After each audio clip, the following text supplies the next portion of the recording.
Assalamualaikum warahmatullahi wabarakatuh. Perkenalkan, nama saya Fanya Katarisa dari kelas semester 2C. Di sini saya akan mereview materi hukum pidana pertemuan pertama oleh dosen Profesor Dr. Haji Heni Nuraini SHMH dengan asisten dosennya Dr. Muhammad Rendi Ardiandi SHMH. Hukum secara umum dibagi menjadi dua, yaitu hukum privat dan hukum publik. Hukum publik merupakan hukum yang mengatur individu dengan negara. Sedangkan hukum privat yaitu hukum yang mengatur hubungan individu dengan individu yang menitikberatkan kepentingan pribadi.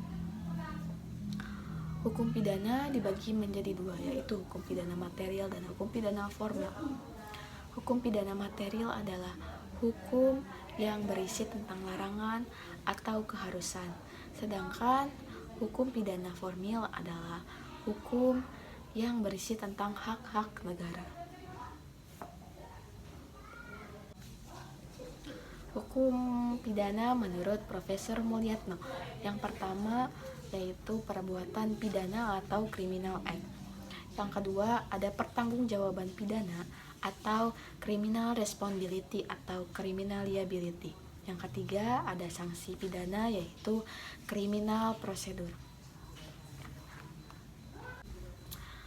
Perbuatan pidana yang dimaksud adalah perbuatan pidana yang menyangkut dengan asas legalitas, di mana asas legalitas itu suatu jaminan dasar bagi individu untuk melakukan aktivitas dengan batasan yang tepat dan jelas.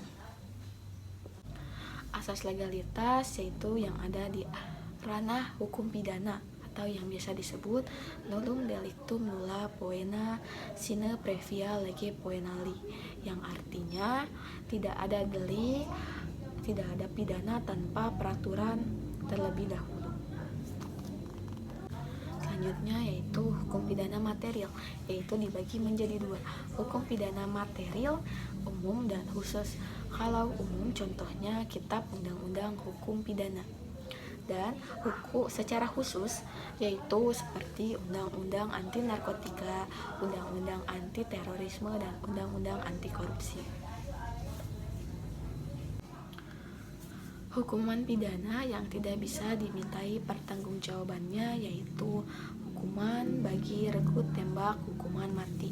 Kenapa tidak bisa? Karena menurut pasal 51 ayat 1 disebutkan bahwa seseorang melakukan suatu tindakan atau perbuatannya tersebut dalam rangka melaksanakan perintah atau tugas jabatan yang diberikan oleh penguasa yang berwenang, maka itu termasuk dari perintahnya dan tidak bisa dimintai pertanggungjawabannya. Ada dalam pasal 1 ayat 1 KUHP yaitu disebutkan tiada suatu perbuatan dapat dipidana kecuali atas kekuatan aturan pidana dalam perundang-undangan yang telah ada sebelum perbuatan itu dilakukan. Sekian yang bisa saya sampaikan. Wassalamualaikum warahmatullahi wabarakatuh.